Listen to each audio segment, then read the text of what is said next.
Good morning, everybody. It is I, the villainous valuer of vintage volumes, and I'm back with some comics to comic at, and watch me do a comic. So I picked up another 5 books from the Kingpin of Union Square, and so this time was kind of a weird one. I was buying these tended to be a little more modern, right? So this is probably going to be mid 20-aughts. What do you call it? 2010s? 2010s, not the aughts. The aughts are the earlier ones. So the idea is, I've never liked variant covers. It seems like a truly anti-scientific, anti-economic approach to generating demand and marketing or selling comic books. The thing that makes a comic book valuable in the long term is a bunch of people wanting to sort of recapture something they had as a child. Now, variant issues break that actual structure. They break that game, the part of collecting that triggers nostalgia, which leads to purchasing. It is broken when you start using variant covers, because the books people are rebuying, they're not books that they might have seen on the shelf once for one day when they walked into a store and then never saw them again. No matter how cool it is, if you only see a cover once, it's not going to stick with you 20 years from now. So what ends up happening is they put a shitty cover on the standard book, and then they put a cool cover behind some 50-to-1 ratio, and then every store has to upcharge it immediately for like $30 to $50, and then you just have this book that is less, it's just less around, right? People don't have it because you made it scarce. Now, 20 years from now, people can't really recapture their childhood by buying a thing that they didn't have as a kid, right? And that's the thing. These variants are only going to be on the shelf for a month, and then there's just going to be a new variant for the next issue, and the cycle goes on. And there's simply no room in nostalgia for Uncanny Inhumans 12 have 3 variant editions. This is a meaningless book. So the idea is, I'm constantly saying variants. It's a failed marketing attempt. It's when your product isn't good, you do a variant, right? It just doesn't work.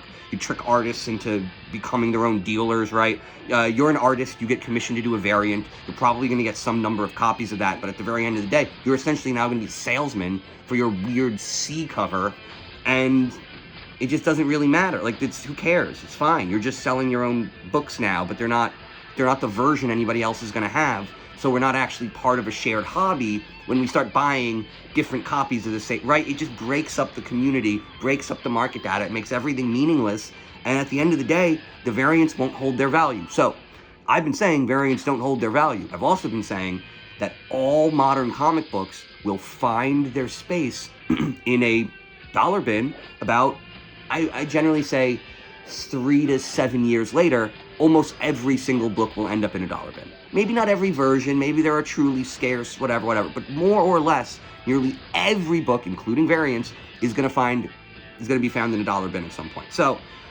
right here, $1 variant. Let's see what we got here. This is another $1 variant.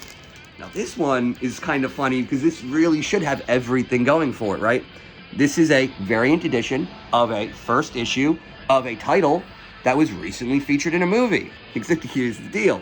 The comic book is poor. No one liked this run. The movie was absolutely terrible and nobody enjoyed it. And I don't even know if the sequels are coming out. I have like 5 copies of Eternals #1 from like the actual, I guess it's silver, or it's either late silver or early bronze, but like literally have like 4 or 5 copies I got at a flea market for like I seriously want to say I paid $8 to $15 per copy.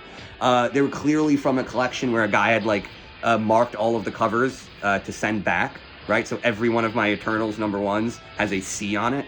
It's kind of funny. But the idea is that even when the movie was coming out, I was joking with the guy at the flea market about all the people buying this book and ending up underwater because he had sold copies of it for 2 copies of it for $40, and now he's selling them to me for 10. And it was just a joke. The idea is Eternals flopped. Right? The idea of a #1 issue for a movie related superhero that's also a variant, in theory, this should be a valuable book. But instead, got it for $1. Right? What do we got here? Oh, and here's a fun one. This is a Fortnite variant of I have no idea. I have no idea what even comic this is at this point. Without the corner box, I don't like comics. I swear, I know that sounds weird, but without a corner box, it's not a comic book. This is just a marketing pamphlet to me. I guess this is this Batman 0 Point, issue 1? The Fortnite variant, right? It means nothing. I don't understand how this has anything to do with gaming, right? It almost looks like a scope, looking down a scope, but not really. I don't even understand what that word has anything to do with the cover. I don't get it. But like, right, this is an example of this is just pure marketing. They just simply wanted to be able to draw on a chart the idea that they had synergized with the Fortnite marketing branding, and then you get Fortnite bots to talk about, right? Like, there's just nothing in this book. Now, maybe there is, but I'm not going to open this piece of shit. Polybags are dope. I like this polybag more than I like anything that could possibly be in it. And so then we go back to, how about this? How about we make variants because they look cool? This is kind of cool. Kind of like this. This is fun. Also $1. So you had this really cool cover, bunch of shiny stuff, and 20 years later, it's still worth $1. 94. 30 years later. Holy shit, I'm old. Help me, I'm dying. Ah! Wouldn't it be funny if I just faded away? I can't actually do special effects, so that's not gonna happen. But yeah, let's look at this. Okay, so this is back when shovelware meant something. Fun little side scroller, probably lots of weapons, probably poor hitboxes and sticky controls, but that's fine, it's fun, it's whatever. Oh, first time on Genesis and Game Gear. Game Gear, a thing that ran on 27,000 batteries, and it only lasted till the load screen. And then we go back even further. So this is a fun one. I feel like I'm thinking, no, I think I'm thinking of DC 1 million. I don't even know what the hell this is. I was thinking of a later thing. I don't know if I've actually read this, but I don't know. This is just people talk about like, oh, this new event is going to be this thing. And then I kind of love going back and, ooh, communist propaganda right there in the middle. Go get them, team. Go workers. I mean, I'm not a communist. I don't really believe communism exists. I believe it's a weird pyramid scheme created by a bunch of rich hedge fund guys in Connecticut who then tricked Russians into, like, handing out pamphlets for a party they had no understanding. Whatever. It's fine. I'm not going to engage on the communism thing.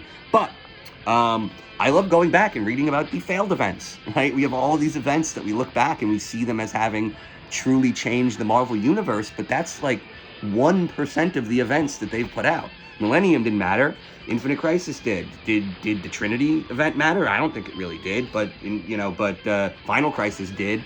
And you have this thing of these events generally fail and almost never actually leave a mark on the comic book universe.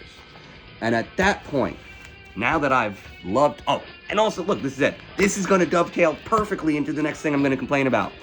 We are currently, because of, like, America, I'm an American, I believe in America, and I also don't believe that America has a competitive market. So I kind of talk about things that, if a powerful American institution is something, I say we. Because as an American, this is our country, and the corporations here are how we engage the rest of the world. It's not our government. Corporations have a much wider berth and a much greater effect on the day-to-day lives of people than the government does. That's the reality. So right now, America, Hasbro, is currently trying to defraud a South African billionaire by selling him a worthless asset, which is D&D.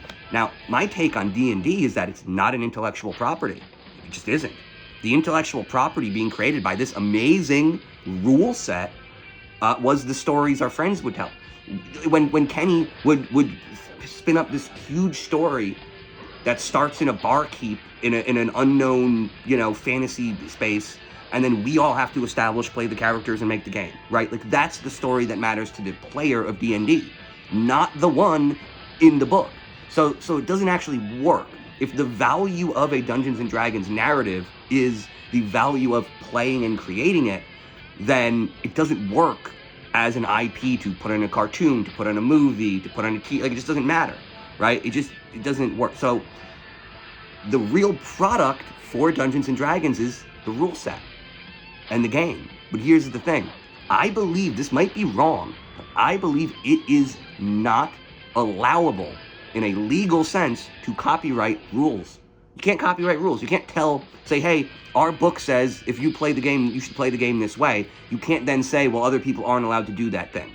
You just can't write down a rule set and say you own it and no one else can play by it. So the only product that D&D really has is not actually copyrightable, or it's literally free. You're allowed to play D&D without ever paying TSR, and they can never stop you.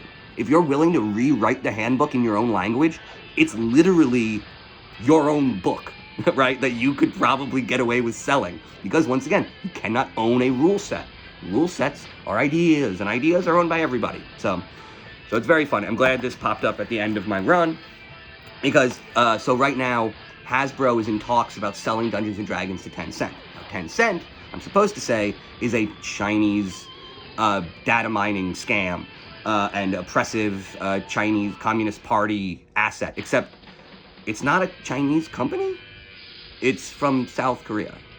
At least that's where it's incorporated out of. And if you look up the ownership of it, seems to be owned by a white guy from South Africa. Basically, Tencent is owned by like the villain from Lethal Weapon 3. I can't even remember the guy's name. It's like Fluffy. His name is like Crandall. No, what is it? Koos. His name is Koos Becker. He is a South African billionaire and broadcasting monopolist who has faced various probes for anti-competitive behavior. And he's the guy who owns Tencent. So when anyone tells you that this is a Chinese company that is a CCP asset, you're like, no, it's actually a very crusty white dude named Koos, or Koosie to his friends, right? So that's the story of Dungeons & Dragons right now, which is fine, I guess. Stealing from a villain is fun, but like, I don't necessarily want an institution that I've supported by buying products to now start working with this like psychopathic right-wing oligarch from South Africa whose entire thing is just consuming information. And it just seems like companies like Tencent are important to a very Western style of extortion, data mining, and predatory surveillance. And that's who we're selling Dungeons & Dragons to? A predatory surveillance company from South Africa? I don't think we should do that, right? I just don't think we should. I don't know. It's our game. America deserves it, right? So there we go. Now, I'm gonna have to change tone a bit. I know that was kind of aggressive and negative, but we're gonna get even worse because we are back, and I've got some clips. I don't really know how long they are, so I'm just gonna kind of point to spaces and hope for the best. By the way, this backdrop means we're gonna talk about CGC, and this is just my reminder that CGC are not professional graders. A professional grader knows that the 2006 reprint of Thor 337 says not for retail instead of having the Spider-Man symbol. A professional grader knows that, and CGC doesn't know that, therefore, not professional graders. So, this is actually breaking news. Not really. I think the data, 1 second, gotta hit the thingy. So the idea was, there was this, I think I talked about SwapGate a few videos ago, and the premise I was going on was, look, it seems like there's one real problem. People can open the slabs and swap the books out. That's bad. I didn't necessarily believe in the conspiracy theory angle that there had to be an inside guy at CGC. Boy, was I wrong. I was stupid. The situation is so much worse than we think it is. So, basically, Matt Nelson went on a podcast and started saying a whole bunch of crazy stuff. He said something like, we have this story contained, right? Boom. That one, the clip's going to go where he say, hey, we've got this contained. Then I'm going to put the clip where he says, no inside workers. And then I'm going to play one where he says something about like, where he just talks about how he can't tell us why they posted this list of books, but they won't tell us where that list came from or why it came from. And then I'm going to post a clip where he says that he doesn't think there are any books that aren't on this list and that the list is a complete list of the ongoing fraud. It seems like we have the situation contained. We have a good visibility on what's going on. And from a personal perspective, though, I mean, as a collector, how was the initial list composed of the books that were posted? I think it was 350 or so. Yeah. So I can't really explain, how we arrived at the list. It's an ongoing investigation this time, so I can't share how we determined how the books were impacted. But we saw trends. We noticed. We immediately started doing an investigation and saw trends, and obviously our reholder service was targeted, and all that has nothing to do with CGC or not employed by CGC or connected to CGC employees in any way. So it seems like it was a separate incident from CGC. Yeah, that's that. And all of those seem to have been proven absolutely false. Not just like literally false, that it isn't legally defensible to even imagine that Matt Nelson thought what he was saying was true. And so now we're going to go to the ongoing developments. So after all of this conversation and all this SwapGate stuff, where everyone just assumed the true problem was that people were cracking open and resealing the books, right? We thought this was the problem. Well, turns out this is a problem, because you can crack open and reseal books, apparently. People have posted videos. But there's also an inside man. So about a week ago, CGC filed a lawsuit. By the way, this is 2 weeks after Matt Nelson, I'm just gonna put up again, said there are no CGC employees involved in this, right? So you have this guy telling us there are no CGC employees doing reholdering, that all of the controversy is limited to the books on this list, and that they have this situation entirely contained. Then 2 weeks later, they file a lawsuit against 2 of their own employees saying they were fraudulently stealing labels and stealing books, stealing labels, upgrading books, and then just like literally just stealing and selling other people's books. That's it. They were just straight up fraudsters working within CGC for some period of time. Now, that's bad, right? Well, I think yesterday, or I guess Friday, they would have had to file it. I don't really know how legal filings work, but apparently somebody kind of posted another lawsuit. There's another lawsuit of another person that's defrauding CGC. I didn't even have time to look at this one. So I don't know if this is an inside one, a reholdering one, or some other kind of market manipulation stuff. But we now have Matt Nelson telling us that this was an isolated incident while investigating several other incidents. Because if you look at the first lawsuit, let's check out the tweet. Boom. They were investigating this guy as far back as September of last year. So, 4 months before he does an interview where he says it's an isolated incident, the company's already hiring investigators to look into other incidences. It is absolutely, it is intellectual malpractice. And like I said, I'm not a lawyer and I don't really know how anything works, but I'm pretty sure if a guy is lying about problems with their product in a marketing context, which is what YouTube is, it's a marketing platform. If you go on an ad-rich environment and start talking about how your stuff is good, despite there being serious problems, and you misrepresent those problems and you lie to your own customers, I don't think that's legally cool. I think that's bad. I think it's bad for the company to have their president go on and say a bunch of stuff that can't be true. I mean, the other alternative is, does the president of CGC just not have any idea what's going on in his company? If CGC can hire investigators and file lawsuits and the president of the company has no idea what's going on, then it's actually a bigger problem. There is no CGC then. There is no leadership that is capable of being responsible for the product and the way they interact with the community, then they don't have anything. Their entire business is the value of their relationship, and that relationship has circled the drain. It's done. They killed their own relationship. And I also want to say there's one very weird thing here. These 2 lawsuits that are being filed by CGC against private individuals, they seem to be describing what is like felony theft, that they're just defrauding a company and then stealing. Like the first one was literally, like I didn't read the second one, but the first one, they literally are just accused of stealing high value books from the office, right? That's theft. That's a criminal matter. I kind of believe that if these lawsuits are legit, they would have had criminal charges filed first, right? So I'm not even sure how to react to any of this. This all feels like it could be a negative engagement campaign, but that actually doesn't change anything. If they're just lying to us and making fake news stories in order to tank the company so that they can claim losses, then that's also a scam, right? It doesn't matter. I don't need to know which kind of scam or which kind of fraud is being committed and who's really doing it. I just know that dealing with CGC means being on the hook for fraud, because they cannot keep their own supply chain, whether they can't keep their customers and employees from stealing, or if they can't keep their president from lying. Both of those are serious problems for a company whose entire product is how much comic book fans like them. Right now, I don't think we like them. So there you go. That's my take on the return of SwapGate. Yeah, turns out slabs aren't secure, can't be secured. Their supply chain is weak.